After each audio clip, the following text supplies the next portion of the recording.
Hello friends, मैं गौरव सक्सेना। मेरी YouTube channel Charkhari club में आप सभी का स्वागत है।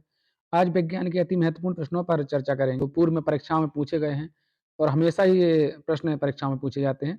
चलिए आगे बढ़ते हैं। एंटीसेप्टिक सर्जरी का सूत्रपात किसने किया था? तो एंटीसेप्टिक सर्जरी का सूत्रपात किया था जोसेफ लिस्टर ने। 1948 में गठित परमाणु ऊर्जा आयोग के अध्यक्ष कौन थे? तो 1948 में गठित परमाणु ऊर्जा आयोग के अध्यक्ष थे होमी जहांगीर भाभा। आगे बढ़ते हैं प्रश्नों की ओर। सापेक्षता का सिद्धांत किसने दिया था? तो सापेक्षता का सिद्धांत दिया था आइंस्टीन ने। भारतीय अंतरिक्ष अनुसंधान संस्थान इसरो कहाँ है? तो यह है बेंगलोर में। परमाणु के नाभिक की खोज किसने की थी? तो परमाणु के नाभिक की खोज की थी रदरफोर्ड ने। सूर्य के द्रव्यमान 1.4 गुने द्रव्यमान को क्या कहते हैं? तो ये कहते हैं चंद्रशेखर सीमा। चेचक के टीके की खोज किसने की थी? तो चेचक के टीके की खोज की थी एडवन जेनर ने। अगला प्रश्न, किसने बताया था कि पृथ्वी अपने अक्ष पर घूमती है, घूमते हुए सूर्य की परिक्रमा करती है? तो यह न्यूटन ने बताया था। न्यूट्रॉन की खोज किसने की थी? तो न्यूट्रॉन की खोज की थी जेम्स चैडविक ने। अगला प्रश्न है, राष्ट्रीय विज्ञान दिवस कब मनाते हैं? तो राष्ट्रीय विज्ञान दिवस मनाते हैं 28 फरवरी। हाइड्रोजन को तत्व के रूप में किसने खोजा था? तो हेनरी कैवेंडिश ने। रक्त परिवहन की खोज किसने की थी? तो रक्त परिवहन की खोज की थी विलियम हार्वे ने। एक्सरे की खोज किसने की थी? तो एक्सरे की खोज की थी डब्ल्यू सी रॉन्टजन। गति के जड़त्व के नियम का प्रतिपादन किसने किया था? तो गति के जड़त्व के नियम का प्रतिपादन किया था गैलीलियो ने। अगला प्रश्न है, गति के नियम किसने दिए थे? तो गति के नियम दिए थे न्यूटन ने। भारत का वर्ड्समैन किसे कहा जाता है? तो भारत का वर्ड्समैन कहा जाता है डॉक्टर सलीम अली। अनुवांशिकी कोड की खोज किसने की थी? तो अनुवांशिकी कोड की खोज की थी हरगोविंद खुराना ने। टेलीस्कोप का निर्माण किसने किया था? तो टेलीस्कोप का निर्माण किया था गैलीलियो ने।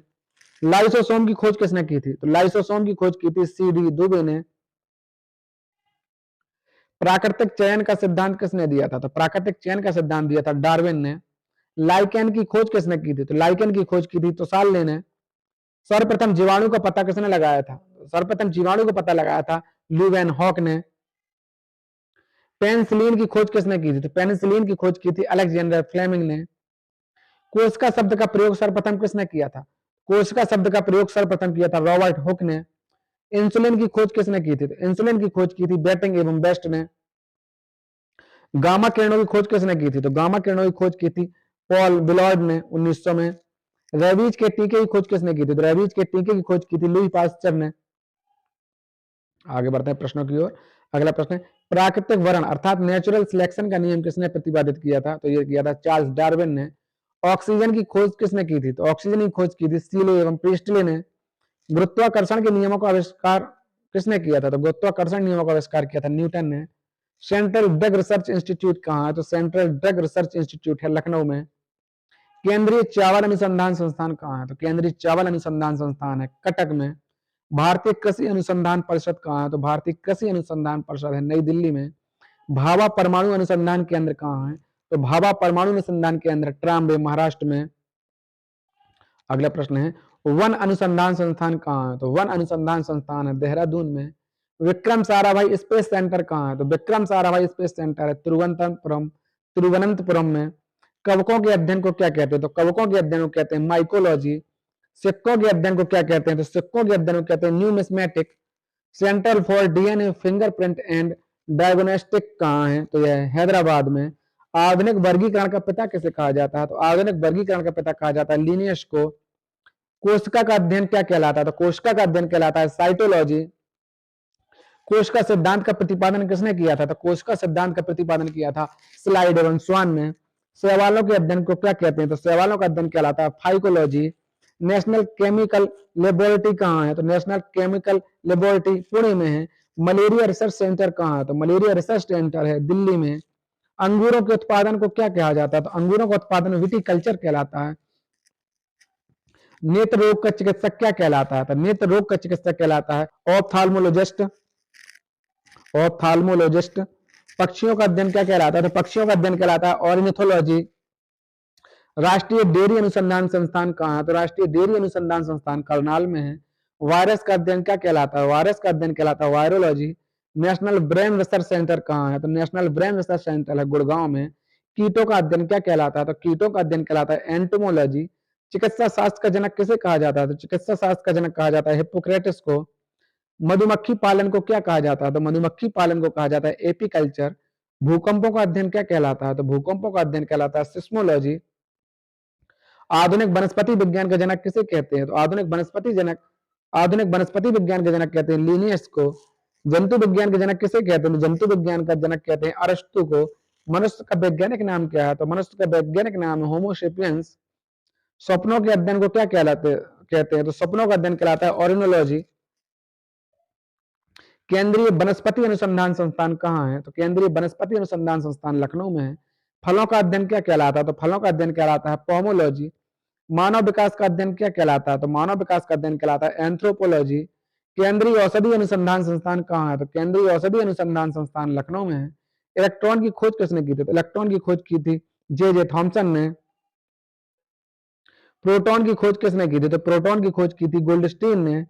पॉजिट्रॉन की खोज किसने की थी? तो पॉजिट्रॉन की खोज की थी एंडरसन ने। न्यूट्रॉनों की खोज किसने की थी? न्यूट्रॉनों की खोज की थी पाउली ने। प्रथम नाभिकीय रिएक्टर किसके निर्देशन में बनाया गया था? तो प्रथम नाभिकीय रिएक्टर एनरिको फर्मी के निर्देशन में बनाया गया था। हाइड्रोजन बम किस अभिक्रिया पर आधारित है? तो हाइड्रोजन बम नाभिकीय संलयन अभिक्रिया पर आधारित है। परमाणु बम किस अभिक्रिया पर आधारित है? तो परमाणु बम नाभिकीय विखंडन पर आधारित है।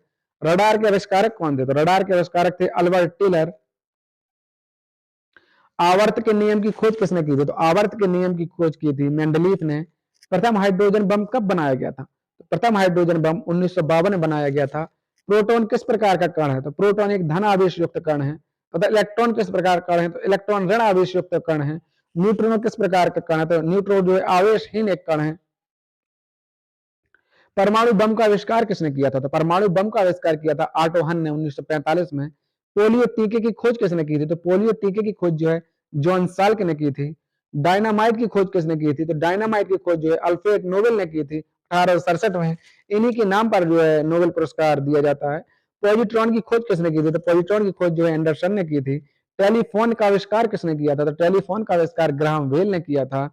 सोलर सिस्टम की खोज किसने की थी? तो सोलर सिस्टम की खोज कोपरनिकस ने की थी। क्वांटम सिद्धांत किसने दिया था? तो क्वांटम सिद्धांत जो है मैक्स प्लांक ने दिया था। प्रसिद्ध बिग बैंग थ्योरी किस सिद्धांत पर आधारित है? तो प्रसिद्ध बिग बैंग थ्योरी जो है डॉपलर प्रभाव पर आधारित है। डॉपलर प्रभाव पर आधारित है।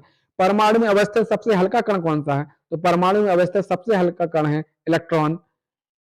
लकड़ी की आयु ज्ञात करने में सहायक है। तो लकड़ी की आयु ज्ञात करने में सहायक है कार्बन 14। पृथ्वी की आयु का आकलन किया जाता है। तो पृथ्वी की आयु का आकलन यूरेनियम डेटिंग द्वारा किया जाता है। पोलोनियम की खोज किसने की थी? तो पोलोनियम की खोज की थी मैडम क्यूरी ने। अक्रिय गैसों की खोज करने का श्रेय किसे दिया जाता है? तो अक्रिय गैसों की खोज करने का श्रेय दिया जाता है रैमजे को। उत्तल दर्पण द्वारा बना प्रतिबिंब कैसा होता है? तो उत्तल दर्पण द्वारा प्रतिबिंब काल्पनिक तथा सीधा होता है। सेविंग करते समय हम किस दर्पण का प्रयोग करते हैं? तो सेविंग करते समय हम अवतल दर्पण का प्रयोग करते हैं। द्रव का अपेक्षित घनत्व मापा जाता है। तो द्रव का अपेक्षित घनत्व हाइड्रोमीटर से मापा जाता है। दूध की शुद्धता किस यंत्र से मापते हैं? दूध की शुद्धता लैक्टोमीटर से मापते हैं। पानी में हवा का बुलबुला किस तरह कार्य करता है? तो पानी में हवा का बुलबुला अवतल लेंस जैसा कार्य करता है। वायुमंडल की आर्द्रता मापी जाती है। तो वायुमंडल की आर्द्रता हाइग्रोमीटर से मापी जाती है। भूकंप मापी यंत्र कौन सा होता है? तो भूकंप मापी यंत्र को सिस्मोग्राफ कहते हैं। ध्वनि की तीव्रता मापी जाती है। तो ध्वनि की तीव्रता डेसिबल से मापी जाती है। मानव रेटिना पर प्रतिबिंब कैसा होता है? तो मानव रेटिना पर बना प्रतिबिंब वास्तविक एवं उल्टा होता है। हृदय की गति सुनने के लिए किस यंत्र का प्रयोग किया जाता है? तो हृदय की गति सुनने के लिए जो है स्टेथोस्कोप का प्रयोग किया जाता है। वायुमंडलीय दाब की माप की जाती है। तो वायुमंडलीय दाब की माप की जाती है बैरोमीटर से। रक्त का दाब किस यंत्र से मापा जाता है? तो रक्त का दाब जो है स्पेग्नोमेनोमीटर से मापा जाता है। ट्रांसफार्मर का कोड बना होता है। तो ट्रांसफार्मर का कोड नर्म लोहे का बना होता है। ट्रांसफार्मर किस सिद्धांत पर कार्य करता है? तो ट्रांसफार्मर विद्युत चुंबकीय प्रेरण नियम पर कार्य करता है। पानी के अंदर ध्वनि सुनने का यंत्र क्या कहलाता है? तो पानी के अंदर ध्वनि सुनने वाला यंत्र कहलाता है हाइड्रोफोन। टेलीफोन लाइन में प्रभावित होती है कौन सी ऊर्जा? तो टेलीफोन लाइन में विद्युत ऊर्जा प्रभावित होती है। अगला प्रश्न है भारत का पहला परमाणु रिएक्टर का नाम क्या है? तो भारत के पहले परमाणु रिएक्टर का नाम है अप्सरा। डीडीटी की खोज किसने की थी? तो डीडीटी की खोज की थी डॉक्टर पॉल मूलर ने। पेनिसिलिन की खोज किसने की थी? तो पेनिसिलिन की खोज की थी अलेक्जेंडर फ्लेमिंग ने। अगला प्रश्न है होम्योपैथी चिकित्सा का जनक कौन था? तो होम्योपैथी चिकित्सा का जनक थे हेनीमैन। कल्पना चावला का जन्म कहाँ हुआ था? तो कल्पना चावला का जन्म करनाल में हुआ था। एंटीसेप्टिक सर्जरी का आविष्कार किसने किया था? एंटीसेप्टिक सर्जरी का आविष्कार जोसेफ लिस्टर ने किया था। जेनेटिक कोड की खोज किसने की थी? तो जेनेटिक कोड की खोज की थी हरगोविंद खुराना ने। रक्त परिवहन की खोज किसने की थी? तो रक्त परिवहन की खोज की थी विलियम हार्वे ने। श्रीहरिकोटा प्रक्षेपण केंद्र कहाँ स्थित है? तो श्रीहरिकोटा प्रक्षेपण केंद्र जो है आंध्र प्रदेश में स्थित है। मलेरिया के कीटाणु की खोज किसने की थी? तो मलेरिया के कीटाणु की खोज की थी रोनाल्ड रॉस ने। डीएनए की खोज किसने की थी? तो डीएनए की खोज जो की थी वाटसन एवं क्रिक ने की थी। इंसुलिन की खोज किसने की थी? तो इंसुलिन की खोज की थी बेटिंग ने। हैजा के टीके की खोज किसने की थी? तो हैजा के टीके की खोज की थी रॉबर्ट कोच ने। जीवाणु की खोज किसने की थी? तो जीवाणु की खोज की थी लू वैन हॉक ने। हृदय प्रत्यारोपण हृदय प्रत्यारोपण की खोज किसने की थी? तो हृदय प्रत्यारोपण की खोज की थी क्रिश्चियन बर्नार्ड ने। मानव निर्मित प्रथम उपग्रह कौन सा था? तो मानव निर्मित प्रथम उपग्रह जो था स्पुतनिक फर्स्ट था। रेबीज के टीके की खोज किसने की थी? रेबीज के टीके की खोज जो की थी वो लुईस पास्चर ने की थी। विटामिन ए का रासायनिक नाम क्या है? तो विटामिन ए का रासायनिक नाम है रेटिनॉल। विटामिन बी1 का रासायनिक नाम क्या है? तो विटामिन बी1 का रासायनिक नाम है थायमिन। विटामिन बी2 का रासायनिक नाम क्या है? विटामिन बी2 का रासायनिक नाम है राइबोफ्लेविन। विटामिन बी3 का रासायनिक नाम क्या है? विटामिन बी3 का रासायनिक नाम है नियासिन। विटामिन बी5 का रासायनिक नाम क्या है? तो विटामिन बी5 का रासायनिक नाम है पेंटोथेनिक अम्ल। विटामिन बी6 का रासायनिक नाम क्या है? तो विटामिन बी6 का रासायनिक नाम है पायरिडॉक्सिन। विटामिन बी7 का रासायनिक नाम क्या है? तो विटामिन बी7 का रासायनिक नाम है बायोटीन। विटामिन बी12 का रासायनिक नाम क्या है? तो विटामिन बी12 का रासायनिक नाम है साइनाकोबालामिन। विटामिन सी का रासायनिक नाम क्या है? तो विटामिन सी का रासायनिक नाम है एस्कॉर्बिक एसिड। विटामिन डी का रासायनिक नाम क्या है? तो विटामिन डी का रासायनिक नाम है कैल्सिफेरॉल। और विटामिन डी ई का रासायनिक नाम क्या है? तो विटामिन ई का रासायनिक नाम है टोकोफेरॉल। तथा विटामिन के का रासायनिक नाम क्या है? तो विटामिन के का नाम है रासायनिक नाम है फ्लेक्विनोन। विटामिनों के नाम जो है परीक्षाओं में अवश्य पूछे जाते हैं, तो एक बार हम विटामिनों के नाम का फिर से रिवीजन कर लेंगे। विटामिन ए का रासायनिक नाम क्या है? तो विटामिन ए का रासायनिक नाम है रेटिनॉल। विटामिन बी1 का रासायनिक नाम है थायमिन। विटामिन बी2 का रासायनिक नाम है राइबोफ्लेविन। विटामिन बी3 का रासायनिक नाम है नियासिन। विटामिन बी5 का रासायनिक नाम है पेंटोथेनिक अम्ल। विटामिन बी6 का रासायनिक नाम है पायरिडॉक्सिन। विटामिन बी7 का रासायनिक नाम है बायोटीन। विटामिन बी12 का रासायनिक नाम है साइनोकोबालामिन। विटामिन सी का रासायनिक नाम है एस्कॉर्बिक एसिड। विटामिन डी का रासायनिक नाम है कैल्सिफेरॉल। विटामिन ई का रासायनिक नाम है टोकोफेरॉल तथा विटामिन के का रासायनिक नाम है फ्लिक्विनोन। आगे बढ़ते हैं प्रश्नों की ओर। रतौंधी किस विटामिन की कमी से होता है? तो आपको बता दूं रतौंधी जो है विटामिन ए की कमी से होता है। विटामिन सी का सबसे अच्छा स्रोत कौन है? तो विटामिन सी का सबसे अच्छा स्रोत है आंवला। बेरी बेरी रोग किस विटामिन की कमी से होता है? तो बेरी बेरी रोग विटामिन बी1 की कमी से होता है। शुष्क बर्फ किसको कहा जाता है? तो शुष्क बर्फ ठोस कार्बन डाइऑक्साइड को कहा जाता है। नपुंसकता या बद्धता किस विटामिन की कमी के कारण होता है? तो नपुंसकता जो विटामिन ई की कमी से होती है। मार्स गैस किसे कहा जाता है? तो मार्स गैस मीथेन गैस को कहा जाता है। आगे बढ़ते प्रश्न को। कौन सा विटामिन गर्म करने पर नष्ट हो जाता है? तो विटामिन सी को यदि हम गर्म करेंगे तो वह विटामिन नष्ट हो जाएगा। विटामिन शब्द किसने दिया था? तो विटामिन शब्द की खोज जो है फंक ने की थी। कोबाल्ट किस विटामिन में पाया जाता है? तो कोबाल्ट विटामिन बी12 में पाया जाता है। विटामिन ए तथा विटामिन बी के आविष्कारक कौन थे? विटामिन ए तथा बी के आविष्कारक थे मैकुलन। विटामिन सी के आविष्कारक कौन थे? विटामिन सी के आविष्कारक थे हॉलकट। 18 कैरेट सोने में कितना प्रतिशत सोना पाया जाता है? 18 कैरेट सोने में 75% सोना पाया जाता है। डायनामाइट में मुख्य रूप से क्या पाया जाता है? तो डायनामाइट में मुख्य रूप से नाइट्रोग्लिसरीन पाया जाता है। अंतरिक्ष में प्रवेश करने वाली प्रथम महिला कौन थी? तो अंतरिक्ष में प्रवेश करने वाली प्रथम महिला थी कल्पना चावला, जिनका जन्म करनाल में हुआ था। चंद्रतल में मनुष्य उतारने वाला प्रथम अंतरिक्ष यान कौन सा था? तो चंद्रतल में मनुष्य को उतारने वाला प्रथम अंतरिक्ष यान था अपोलो 11। चांदी का रासायनिक प्रतीक क्या है? चांदी का रासायनिक प्रतीक है Ag। अधिकतम तन्यता वाली धातु कौन सी? तो अधिकतम तन्यता वाली धातु है सोना। तत्वों का सबसे पहले वर्गीकरण किसने किया था? तो तत्वों का सबसे पहले वर्गीकरण न्यूलैंड ने किया था। मानव शरीर में जल की मात्रा कितनी होती है? तो मानव शरीर में जल की मात्रा होती है 80%। मानव शरीर में आहार या भोजन मुख्यतः कहां से पचता है? कहां पचता है? तो ये पचता है छोटी आंत में। मनुष्य लोहा किससे प्राप्त करता है? तो मनुष्य जो है पालक से लोहा प्राप्त करता है। मानव शरीर में सबसे प्रचुर मात्रा में पाया जाने वाला तत्व कौन सा है? तो मानव शरीर में सर्वाधिक मात्रा में पाया जाने वाला तत्व है कार्बन। भोजन का पाचन किस अंग से प्रारंभ होता है? तो भोजन का पाचन जो है मुंह से प्रारंभ हो जाता है। सर्वदाता रुधिर किसे माना जाता है? सर्वदाता रुधिर माना जाता है ओ को। सर्वग्राहक रक्तदाता किसे माना जाता है? सर्वग्राहक रक्तदाता जो माना जाता है वो एबी को माना जाता है। मानव शरीर में रक्तचाप किससे नियंत्रण किया जाता है? तो मानव शरीर में रक्तचाप जो है एड्रेनल ग्लैंड से। इंसुलिन की कमी के कारण कौन सा रोग हो जाता है? तो इंसुलिन की कमी के कारण डायबिटीज रोग हो जाता है। मानव शरीर की सबसे छोटी हड्डी कौन सी है? तो मानव शरीर की सबसे छोटी हड्डी है स्टेप्स, जो कान में पाई जाती है। इंसुलिन स्रावित होता है कहाँ? तो इंसुलिन जो है अग्न्याशय या पेनक्रियाज में जो है स्रावित होता है। लाल रक्त कणिकाओं का निर्माण कहाँ होता है? तो लाल रक्त कणिकाएं जो है अस्थि मज्जा में बनती हैं। मनुष्य का सामान्य रक्तचाप कितना होता है? तो मनुष्य का सामान्यतः रक्तचाप होता है 120/80। शरीर में हीमोग्लोबिन का क्या कार्य है? शरीर में हीमोग्लोबिन का कार्य है ऑक्सीजन का परिवहन। हीमोग्लोबिन उपस्थित होता है तो हीमोग्लोबिन में आयरन पाया जाता है। ओजोन परत किस मंडल में पाई जाती है? ओजोन परत समताप मंडल में पाई जाती है। पृथ्वी के सबसे करीब स्थित मंडल कौन सा है? तो पृथ्वी के सबसे करीब स्थित मंडल है क्षोभ मंडल। सूर्य के सबसे समीपतम ग्रह कौन सा है? तो सूर्य के सबसे समीप ग्रह है बुध। सूर्य से सर्वाधिक दूर कौन सा ग्रह स्थित है? तो सूर्य के सबसे दूर स्थित ग्रह है वरुण।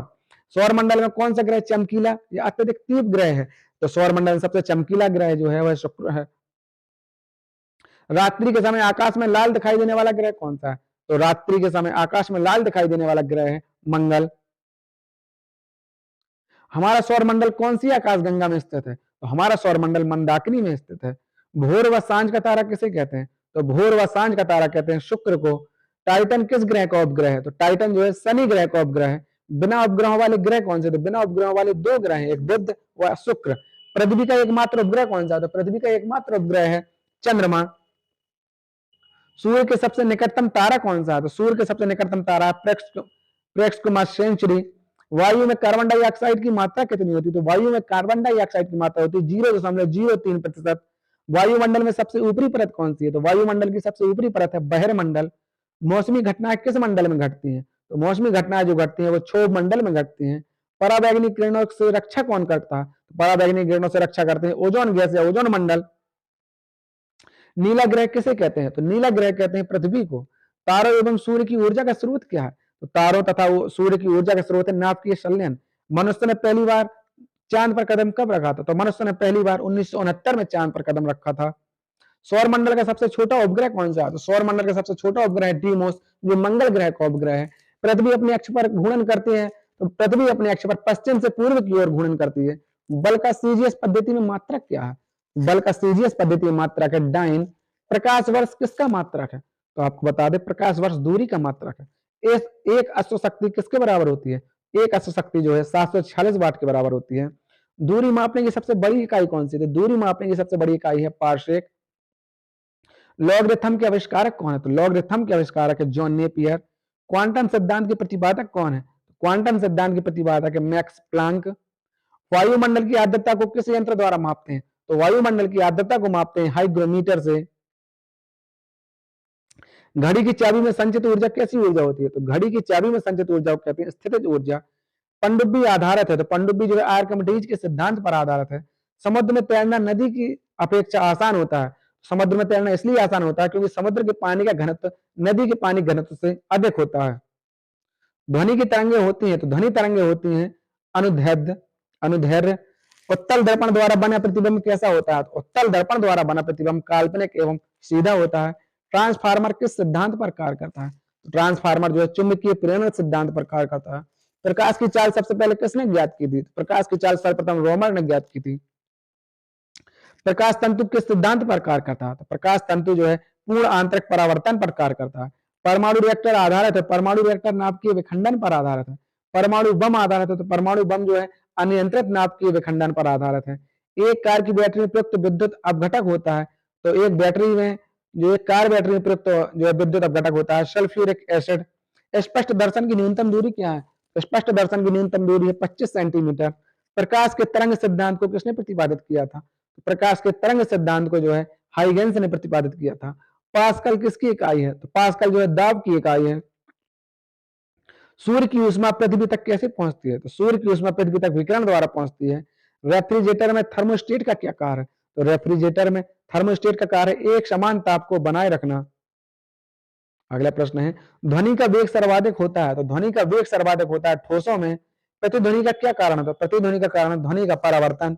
ऊंचाई बढ़ने से वायुमंडल दाब में क्या प्रभाव पड़ता है? तो ऊंचाई बढ़ने से वायुमंडल दाब घटता है। पृथ्वी पर वायुमंडलीय दाब का क्या कारण है? तो पृथ्वी पर वायुमंडलीय दाब का कारण है गुरुत्वाकर्षण। ग्रहों के गति के नियम को किसने प्रतिपादित किया था? तो ग्रहों के गति के नियम को केपलर ने प्रतिपादित किया था। एक जेट इंजन किस सिद्धांत पर कार्य करता है? तो जेट इंजन जो है रैखिक संवेग संरक्षण पर कार्य करता है। वायुमंडल में बादलों को तैरने का क्या कारण है? वायुमंडल में बादलों के तैरने का कारण है उनका कम घनत्व। श्यानता गुणांक की एसआई मात्रक क्या है? श्यानता गुणांक की एसआई मात्रक है पॉइज। टाइपराइटर के आविष्कारक कौन है? तो टाइपराइटर के आविष्कारक है सोल्स।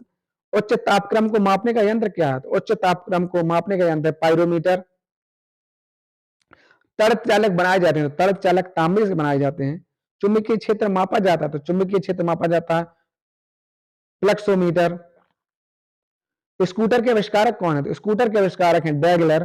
कॉस्मिक किरणों की खोज किसने की थी? तो कॉस्मिक किरणों की खोज की थी विक्टर हेस ने। ठोस कपूर से कपूरवास बनाने की प्रक्रिया क्या कहलाती है? तो ठोस कपूर से कपूरवास बनाने की प्रक्रिया कहलाती है ऊर्ध्वपातन। सर्वाधिक भेदन क्षमता किन किरणों की होती है? सर्वाधिक भेदन क्षमता जो होती है वो गामा किरणों की होती है। ऊष्मा का सर्वोत्तम चालक क्या है? ऊष्मा का सर्वोत्तम चालक है चांदी। लिफ्ट की खोज किसने की थी? लिफ्ट की खोज की थी ओटिस ने। उड़ते हुए हेलीकॉप्टर की में ऊर्जा होती है, उड़ते हुए हेलीकॉप्टर में ऊर्जा होती है स्थिर और गतिज ऊर्जा दोनों होती है। रबड़ के संश्लेषण में क्या प्रयोग होता है? तो रबड़ के संश्लेषण में प्रयुक्त होता है आइसोप्रीन। मोमबत्ती का जलना कैसा परिवर्तन है? तो मोमबत्ती का जलना एक रासायनिक परिवर्तन है। आतिशबाजी के दौरान हरा रंग निकलता है, वो बैरियम के कारण निकलता है। आतिशबाजी के दौरान हरा रंग निकलता है बैरियम के कारण। और आतिशबाजी में लाल रंग निकलता है स्ट्रोंसियम के कारण। आतिशबाजी में लाल रंग निकलता है स्ट्रोंसियम के कारण। आतिशबाजी के दौरान नीला रंग जो निकलता है वो तांबा के से निकलता है, तथा पीला रंग जो निकलता है वो सोडियम के द्वारा निकलता है या सोडियम के कारण निकलता है। कपूर को किस विधि द्वारा शुद्ध किया जाता है? तो कपूर को ऊर्ध्वपातन विधि द्वारा शुद्ध किया जाता है। कौन सी धातु सदैव मुक्त अवस्था में पाई जाती है? तो सोना हमेशा मुक्त अवस्था में पाया जाता है। सबसे हल्की धातु कौन, सबसे हल्का तत्व कौन सा है? सबसे हल्का तत्व है हाइड्रोजन। सोना किस अम्ल में घुल जाता है? तो सोना अम्लराज में घुल जाता है। सोना जो है अम्लराज में घुल जाता है। दिया सलाई में प्रयुक्त होता है, तो दिया सलाई में लाल फास्फोरस प्रयोग किया जाता है। लार में पाए जाने वाला एंजाइम जो कि स्टार्च को ग्लूकोज में परिवर्तित करता है वह क्या कहलाता है? तो वह कहलाता है माल्टेज। पेट्रोल में विषैला मिश्रित पदार्थ होता है वो कौन है? तो पेट्रोल में जो विषैला मिश्रित पदार्थ होता है वो टेट्रा एथिल लेड। शुष्क धुलाई में क्या प्रयोग किया जाता है? तो शुष्क धुलाई में जो है बेंजीन का प्रयोग किया जाता है। रेयान रेशे को तैयार किससे करते हैं? तो ये करते हैं सेलुलोज से। सबसे हल्की धातु कौन सी है? तो सबसे हल्की धातु है लिथियम। तथा सबसे भारी धातु कौन सी है? तो सबसे भारी धातु है ओस्मियम। जल का शुद्धिकरण किया जाता है, तो जल का शुद्धिकरण किया जाता है क्लोरीन से। सबसे अधिक विद्युत ऋणीय तत्व कौन सा है? सबसे अधिक विद्युत ऋणात्मक तत्व है फ्लोरीन। संश्लेषित रेशा कौन सा है? तो संश्लेषित रेशा है रेयन। समुद्री जल से नमक किस विधि द्वारा तैयार किया जाता है? तो समुद्री जल से नमक जो है वाष्पीकरण द्वारा तैयार किया जाता है। अक्रिय गैसों की खोज किसने की थी? तो अक्रिय गैसों की खोज की थी सीले ने। खाना पकाते समय सर्वाधिक मात्रा में क्या नष्ट हो जाते हैं? तो खाना पकाने में सर्वाधिक मात्रा में विटामिन नष्ट हो जाते हैं। पीले फास्फोरस को किसमें रखा जाता है? पीले फास्फोरस को जल में रखा जाता है। कौन सी गैस चांदी की सतह को काला कर देती है? तो ओजोन गैस जो है वो चांदी की सतह को काला कर देती है। यूरिया में नाइट्रोजन की मात्रा कितनी है? तो यूरिया में नाइट्रोजन की मात्रा 46% या 46%। आतिशबाजी के दौरान निकलने वाला लाल रंग किस कारण से निकलता है? तो आतिशबाजी के दौरान निकलने वाला लाल रंग का कारण है स्ट्रोंशियम। सबसे शुद्धतम जल कौन सा है? तो सबसे शुद्धतम जल है वर्षा का जल। शुद्ध जल की प्रकृति कैसी होती है? शुद्ध जल की प्रकृति होती है उदासीन, क्योंकि इसका पीएच मान 7 होता है। और जिनका पीएच मान 7 से कम होता है वह अम्लीय होते हैं, तथा जिनका पीएच मान 7 से अधिक होता है वह क्षारीय होते हैं, तथा जिनका पीएच मान 7 होता है वह उदासीन होते हैं। तो शुद्ध जल जो है उदासीन होता है। कौन से प्रकार के लोहे में कार्बन की मात्रा सर्वाधिक पाई जाती है? तो ढलवा लोहे में सबसे अधिक कार्बन की मात्रा पाई जाती है। सबसे कठोर पदार्थ कौन सा है? तो सबसे कठोर पदार्थ है हीरा। यूरेनियम के समस्थानिक होते हैं, तो यूरेनियम के 238 समस्थानिक होते हैं। हाइड्रोजन के समस्थानिक होते हैं, तो हाइड्रोजन के 3 समस्थानिक होते हैं। अनिश्चितता का सिद्धांत किसने प्रतिपादित किया? अनिश्चितता का सिद्धांत जो है आइजेनबर्ग ने प्रतिपादित किया। परमाणु भट्टी में कौन सा ईंधन प्रयुक्त होता है? परमाणु भट्टी में जो है यूरेनियम प्रयुक्त किया जाता है। भोपाल गैस दुर्घटना में किस गैस का रिसाव हुआ था? तो भोपाल गैस दुर्घटना में मेथाइल आइसोसाइनाइड का प्रयोग हुआ था। सिंदूर का रासायनिक नाम क्या है? तो सिंदूर का रासायनिक नाम है mercuric sulphide. Radio carbon dating से किसका निर्धारण होता है? तो रेडियो कार्बन डेटिंग से जीवाश्म की आयु का निर्धारण किया जाता है। मोनाजाइट किसका अयस्क है? तो मोनाजाइट जो है थोरियम का अयस्क है। रेडियम प्राप्त किया जाता है, तो रेडियम जो है पिच ब्लेड से प्राप्त किया जाता है। पानी का भारीपन किस विलय के कारण होता है? पानी का भारीपन जो है कैल्शियम के कारण होता है। सोडियम धातु को डुबोकर रखा जाता है, तो केरोसिन में, सोडियम धातु को केरोसिन में डुबोकर रखा जाता है। मरकरी को किस धातु के पात्र में रखा जाता है? तो मरकरी को लोहे में रखा जाता है। प्याज और लहसुन में गंध का कारण क्या है? तो प्याज और लहसुन में गंध का कारण है सल्फर और पोटेशियम। किस गैस का प्रयोग सिगरेट की लाइटर के रूप में किया जाता है? तो ब्यूटेन का प्रयोग जो है सिगरेट की लाइटर में गैस के रूप में प्रयोग किया जाता है। कांच किसका मिश्रण होता है? तो कांच जो है बालू और सिलिकेट का मिश्रण होता है। शौचालयों में प्रयोग किए जाने वाले दुर्गंधनाशकों में क्या होता है? शौचालयों में जो दुर्गंधनाशक प्रयोग किए जाते हैं उनमें बेंजीन होता है। आवर्त सारणी में डब्ल्यू अक्षर किस तत्व को दर्शाता है? तो डब्ल्यू अक्षर जो है टंगस्टन को दर्शाता है आवर्त सारणी में। मनुष्य के लिए हानिकारक विकिरण कौन से हैं? तो मनुष्य के लिए परावैंगनी किरणें हानिकारक है। पेट्रोलियम किसका जटिल मिश्रण है? तो पेट्रोलियम जो है प्रोपेन तथा ब्यूटेन का जटिल मिश्रण है। गोबर गैस संयंत्र का आविष्कार किसने किया था? तो गोबर गैस संयंत्र का आविष्कार किया था सीबी देसाई ने। साबुन के साथ तत्परता से झाग न बनाने वाला जल कठोर जल कहलाता है। आधुनिक आवर्त सारणी आधारित थी। आधुनिक आवर्त सारणी जो आधारित है वो परमाणु क्रमांक पर आधारित है। डीडीटी का पूर्ण रूप क्या है? तो डीडीटी का पूर्ण रूप है डाइक्लोरो डाइफेनाइल ट्राइक्लोरोईथेन। फिर से याद कर लेंगे, डीडीटी का पूरा नाम है डाइक्लोरो डाइफेनाइल ट्राइक्लोरोईथेन। पृथ्वी की आयु का आकलन किया जाता है, तो पृथ्वी की आयु का आकलन किया जाता है यूरेनियम डेटिंग से। इलेक्ट्रॉन त्यागने की प्रवृत्ति क्या कहलाती है? तो इलेक्ट्रॉन त्यागने की प्रवृत्ति कहलाती है ऑक्सीकरण। इलेक्ट्रॉन ग्रहण करने की प्रवृत्ति क्या कहलाती है? इलेक्ट्रॉन ग्रहण करने की प्रवृत्ति कहलाती है अवकरण। पीएच मान का निर्धारण किसने किया था? तो पीएच मान का निर्धारण किया था सोरेनसन ने। कोशिका के अंदर ऊर्जा का निर्माण किसके द्वारा होता है? कोशिका के अंदर ऊर्जा का निर्माण होता है माइटोकॉन्ड्रिया के द्वारा। कोश का सिद्धांत का प्रतिपादन किसने किया था? कोश का सिद्धांत का प्रतिपादन किया था स्लाइडन एवं स्वान ने। अर्धसूत्री विभाजन पाया जाता है, तो अर्धसूत्री विभाजन पाया जाता है तरुण पुष्प कलिकाओं में। हाइड्रोफोबिया रोग होता है, तो हाइड्रोफोबिया रोग होता है विषाणु द्वारा। चमगादड़ किस वर्ग का प्राणी है? तो चमगादड़ मैमेलिया वर्ग का प्राणी है। एथलीट फुट बीमारी होती है, तो एथलीट फुट बीमारी जो है फफूंद से होती है। लीची में खाए जाने वाला भाग कौन सा है? तो लीची में खाए जाने वाला भाग है एरिल। रुधिर परिसंचरण तंत्र की खोज किसने की थी? तो रुधिर परिसंचरण तंत्र की खोज की थी विलियम हार्वे ने। विषाणु की खोज किसने की थी? विषाणु की खोज की थी इवानोवस्की ने। कुत्ते के काटने पर वायरस के द्वारा जो रोग उत्पन्न होता है उसे कहते हैं हाइड्रोफोबिया। जीवाणु की खोज किसने की थी? तो जीवाणु की खोज की थी ल्यूवेन हॉक ने।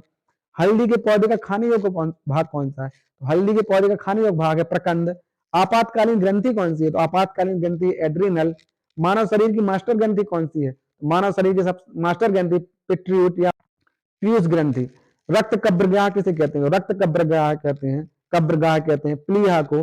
स्तनधारियों में मुख्य उत्सर्जी पदार्थ कौन सा होता है? स्तनधारियों में मुख्य उत्सर्जी पदार्थ होता है यूरिया। भारत में केंद्रीय औषधि अनुसंधान संस्थान कहाँ है? तो भारत में केंद्रीय औषधि अनुसंधान संस्थान है लखनऊ में। मनुष्य के शरीर में सबसे छोटी अंतःस्रावी ग्रंथि कौन सी होती है? ये होती है पीयूष ग्रंथि। गाय के दूध में पीलापन किस कारण होता है? तो गाय के दूध में पीलापन जो होता है वो कैरोटीन के कारण होता है। एचआईवी की खोज किसने की थी? एचआईवी की खोज की थी लुक मॉन्टेनियर ने। मानव त्वचा में पाए जाने वाला वर्णक कौन सा है? तो मानव त्वचा में पाए जाने वाला वर्णक है मेलानिन। डायलिसिस मशीन का आविष्कार किसने किया था? तो डायलिसिस मशीन का आविष्कार किया था कोल्फ ने। जराविक सेवन क्या है? तो जराविक सेवन एक कृत्रिम हृदय है। अस्थि में कौन सा प्रोटीन पाया जाता है? अस्थि में ओशिन प्रोटीन पाया जाता है। कवक विज्ञान के जनक कौन? कवक विज्ञान के जनक है माइकेली। चर्म रोग किस विटामिन की कमी से होता है? चर्म रोग विटामिन B6 की कमी से होता है। नेत्रदान में नेत्र का कौन सा भाग दान किया जाता है? तो नेत्रदान में नेत्र का कार्नीय भाग दान किया जाता है। शरीर की सूक्ष्म इकाई कौन सी है? तो शरीर की सूक्ष्म इकाई है कोशिका। मनुष्य को सर्वाधिक ऊर्जा प्राप्त होती है, तो मनुष्य को सर्वाधिक ऊर्जा प्राप्त होती है वसा से। शरीर में वसा का संग्रहण मुख्यतः कहाँ होता है? शरीर में वसा का संग्रहण मुख्यतः होता है चर्बी में। किस रोग का पता लगाने के लिए एलिसा परीक्षण किया जाता है? तो एड्स रोग का पता लगाने के लिए एलिसा परीक्षण किया जाता है। लकवा किस विटामिन की कमी से होता है? तो लकवा विटामिन B7 की कमी से होता है। लाल रक्त कण कहाँ उत्पन्न होते हैं? लाल रक्त कण अस्थि मज्जा में उत्पन्न होते हैं। लाइसोसोम की खोज किसने की थी? तो लाइसोसोम की खोज की थी डी दोबे ने। शरीर के किस भाग में पित्त का निर्माण होता है? तो यकृत में जो है पित्त का निर्माण होता है। लेजर की खोज किसने की थी? तो लेजर की खोज की थी एच मैमेन ने। भारत में सर्वप्रथम किस वर्ष एड्स की पहचान की गई थी? तो भारत में सर्वप्रथम 1956 में एड्स की पहचान की गई थी। फ्लू किसके द्वारा होता है? तो फ्लू विषाणु के द्वारा होता है। मानव मस्तिष्क का सबसे बड़ा भाग कौन सा है? तो मानव मस्तिष्क का सबसे बड़ा भाग है सेरिब्रम। मनुष्य के शरीर में पसलियों की संख्या कितनी होती है? मनुष्य के शरीर में पसलियों की संख्या होती है 24।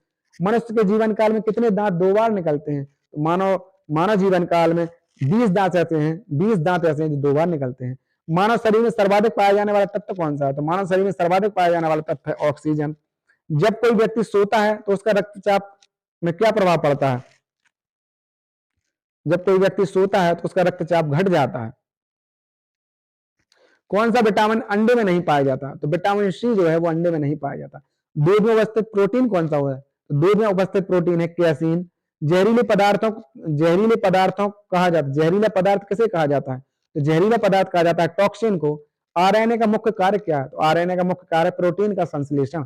मस्तिष्क ज्वर किस जीव के कारण होता है? मस्तिष्क ज्वर जो है जीवाणु के कारण होता है। घेंगा किस ग्रंथि के बढ़ने के कारण होता है? तो घेंगा थायराइड ग्रंथि के बढ़ने से होता है। सूक्ष्मतम जीवित कोशिका कौन सी है? तो सूक्ष्मतम जीवित कोशिका है माइकोप्लाज्मा की कोशिका। सबसे मजबूत मांसपेशी पाई जाती है? तो सबसे मजबूत मांसपेशी पाई जाती है जबड़ों में। बुढ़ापे का अध्ययन क्या कहलाता है? तो बुढ़ापे का अध्ययन कहलाता है जेरेंटोलॉजी। यकृत के अध्ययन को कहते हैं हेपेटोलॉजी। बुढ़ापे के अध्ययन को कहते हैं जेरेंटोलॉजी तथा यकृत के अध्ययन को कहते हैं हेपेटोलॉजी। मनुष्य के शरीर में सर्वाधिक पाए जाने वाला प्रोटीन कौन सा है? तो मनुष्य के शरीर में सर्वाधिक पाया जाने वाला प्रोटीन है कोलेजन। लाइकेन में पाए जाने वाला शैवाल होता है तो नीला और हरा। कानों में कुल कितनी हड्डियां होती है? तो कानों में कुल हड्डियां होती है 6। जंतु जगत का सबसे बड़ा वर्ग कौन सा है? तो जंतु जगत का सबसे बड़ा वर्ग है आर्थ्रोपोडा। किस रोग में रक्त का थक्का नहीं बनता? तो आपको बता दूं हीमोफीलिया रोग में रक्त का थक्का नहीं बनता। थार मरुस्थल में किस प्रकार की वनस्पति उगती है? तो थार मरुस्थल में जो है जीरोफाइटस वनस्पति उगती है। दूषित जल पीने से कौन सा रोग हो जाता है? तो दूषित जल पीने से हैजा रोग हो जाता है। हार्ट अटैक का कारण क्या है? तो हार्ट अटैक का कारण है कोलेस्ट्रोल। एंजाइम सहायक होते हैं, तो एंजाइम भोजन पकाने में सहायक होते हैं। टीबिया नामक अस्थि मानव शरीर में कहाँ पाई जाती है? तो टीबिया नामक अस्थि मानव में टांग में पाई जाती है। हरे फलों को कृत्रिम रूप से पकाने में प्रयुक्त गैस है एसिटिलीन। पत्तियों का हरा रंग होता है, तो पत्तियों का हरा रंग होता है क्लोरोफिल के कारण। पौधे जो खारे पानी में पैदा होते हैं क्या कहलाते हैं? तो वो कहलाते हैं हेलोफाइटस। प्याज बदला हुआ रूप है, तो प्याज बदला हुआ रूप है जो है तने का। संसार का सबसे बड़ा फूल कौन सा है? संसार का सबसे बड़ा फूल है रिफ्लेशिया। पुष्पों का अध्ययन क्या कहलाता है? तो पुष्पों का अध्ययन कहलाता है एंथ्रोपोलॉजी। एंथोलॉजी पुष्पों का अध्ययन कहलाता है एंथोलॉजी। फलों का अध्ययन क्या कहलाता है? तो फलों का अध्ययन कहलाता है पोमोलॉजी। भारतीय वनस्पतिक सर्वेक्षण का मुख्यालय कहाँ है? तो भारतीय वनस्पतिक सर्वेक्षण का मुख्यालय है कोलकाता। अफीम पौधे के किस भाग से प्राप्त होता है? अफीम पौधे के फूल से प्राप्त होता है। अफीम जो है पौधे के फूल से प्राप्त होता है। प्रोटीन का सबसे अधिक स्रोत पाया जाता है, तो प्रोटीन का सर्वाधिक स्रोत पाया जाता है सोयाबीन में। सबसे लंबा जीवित वृक्ष कौन सा है? तो सबसे लंबा जीवित वृक्ष है सिकोया। सबसे बड़ा बीजांड होता है, तो सबसे बड़ा बीजांड होता है साइकस का। वृक्षों के छालों पर उगने वाले कवक कहलाते हैं, तो वृक्षों के छालों पर उगने वाले कवक कहलाते हैं कार्टिकोल्स। चावल का कटोरा किस राज्य को कहते हैं? भारत के किस राज्य को चावल कटोरा कहते हैं? तो छत्तीसगढ़ को। केंद्रीय चावल शोध संस्थान कहाँ है? तो केंद्रीय चावल शोध संस्थान है कटक में। भारतीय कृषि अनुसंधान संस्थान कहाँ है? तो भारतीय कृषि अनुसंधान संस्थान है दिल्ली में।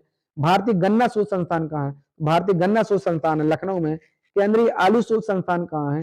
केंद्रीय आलू शोध संस्थान है शिमला में। राष्ट्रीय डेयरी अनुसंधान संस्थान कहाँ है? तो राष्ट्रीय डेयरी अनुसंधान संस्थान है करनाल में। कपास की खेती के लिए कौन सी मिट्टी उपयुक्त है? तो कपास की खेती के लिए काली मिट्टी जो है सबसे सर्वाधिक उपयुक्त है। टिक्का रोग किस फसल से संबंधित है? तो टिक्का रोग मूंगफली से संबंधित है। भारत में हरित क्रांति की जन्मदाता कौन है? तो भारत में हरित क्रांति की जन्मदाता है एम एस स्वामीनाथन। विश्व वन दिवस कब मनाया जाता है? तो विश्व वन दिवस 21 मार्च को मनाया जाता है। चिपको आंदोलन का संबंध किससे था? तो चिपको आंदोलन का संबंध था वृक्षों की कटाई से। चिपको आंदोलन किसने प्रारंभ किया था? तो चिपको आंदोलन प्रारंभ किया था सुंदरलाल बहुगुणा ने। गेहूं की खेती के लिए सर्वाधिक उपयुक्त मिट्टी कौन सी है? तो गेहूं की खेती के लिए सर्वाधिक उपयुक्त मिट्टी है दोमट मिट्टी। रेगिस्तान में पाई जाने वाली वनस्पति को क्या कहा जाता है? तो रेगिस्तान में पाई जाने वाली वनस्पति को जीरोफाइटस कहा जाता है। भारतीय दलहन अनुसंधान संस्थान कहाँ है? तो भारतीय दलहन अनुसंधान संस्थान है कानपुर में। सिनकोना पौधे के किस भाग से कुनैन प्राप्त किया जाता है? सिनकोना पौधे के तने की छाल से कुनैन प्राप्त किया जाता है। भारत में सर्वाधिक भेड़ें किस राज्य में है? तो भारत में सर्वाधिक भेड़ें जो है राजस्थान में है। मुर्रा किसकी प्रजाति है? तो मुर्रा एक भैंस की प्रजाति है। इनके सींगे जो है छल्लेदार होती हैं। दूध का घनत्व मापा जाता है, तो दूध का घनत्व लैक्टोमीटर से मापा जाता है। कैरोसिन शरीर में पहुंचकर किस विटामिन का निर्माण करता है? तो कैरोसिन जो है विटामिन ए का निर्माण करता है। भारत में सर्वाधिक दूध देने वाली बकरी की नस्ल कौन सी है? तो भारत में सर्वाधिक दूध देने वाली बकरी की नस्ल है जमुनापरी। किसकी उपस्थिति के कारण दूध का रंग सफेद होता है? तो जो है दूध का रंग सफेद जो होता है वो कैसीन के कारण होता है तथा पीला कैरोटीन के कारण होता है। श्वेत क्रांति का जनक किसे माना जाता है? तो श्वेत क्रांति के जनक माना जाता है वर्गीज कुरियन को। किसके दूध में वसा की मात्रा सर्वाधिक होती है? तो रेंडियर के दूध में सर्वाधिक वसा होता है। गरीबों की गाय के नाम से किसे जाना जाता है? तो गरीबों की गाय के नाम से जाना जाता है बकरी को। सबसे बड़ा जीवित पक्षी कौन सा है? सबसे बड़ा जीवित पक्षी है शुतुरमुर्ग। भारत में भेड़ सबसे उत्तम नस्ल कौन सी है? तो भारत में भेड़ों की सबसे उत्तम नस्ल है नेल्लोर। नेल्लोर। मुर्गियों की सबसे खतरनाक बीमारी कौन सी है? तो मुर्गियों की सबसे खतरनाक बीमारी है रानीखेत। कंप्यूटर को हिंदी में क्या कहते हैं? तो कंप्यूटर को हिंदी में कहते हैं संगणक। कंप्यूटर का पिता किसे कहते हैं? तो कंप्यूटर का पिता कहते हैं चार्ल्स बेबेज को। प्रथम डिजिटल कंप्यूटर कौन सा है? प्रथम डिजिटल कंप्यूटर है एनियक। भारत में निर्मित पहला कंप्यूटर कौन सा था? भारत में निर्मित पहला कंप्यूटर था सिद्धार्थ। लोहे में जंग लगने पर उसके भार में क्या प्रभाव पड़ता है? तो लोहे में अगर जंग लग जाए तो उसका भार बढ़ जाएगा। रॉकेट किस सिद्धांत पर कार्य करता है? तो रॉकेट जो है संवेग संरक्षण के सिद्धांत पर कार्य करता है। उत्प्लावकता का सिद्धांत किससे संबंधित है? तो उत्प्लावकता का सिद्धांत जो है आर्किमिडीज से संबंधित है। ब्रह्मांड प्रसारित हो रहा है यह किसने कहा था? तो ब्रह्मांड प्रसारित हो रहा है ये एडमिन हब्बल ने कहा था। पृथ्वी तथा अन्य ग्रह सूर्य के चक्कर लगाते हैं यह किसने कहा था? तो पृथ्वी तथा अन्य ग्रह सूर्य के चक्कर लगाते हैं यह कोपरनिकस ने कहा था। पौधों में भी जीवन होता है यह किसने कहा था? तो जेसी बॉस ने कहा था कि पौधों में भी जीवन होता है। अनुवांशिकता का जनक किसे कहते हैं? तो अनुवांशिकता के जनक थे मेंडल। जीन शब्द का प्रयोग सर्वप्रथम किसने किया था? जीन शब्द का प्रयोग सर्वप्रथम जोहानसन ने किया था।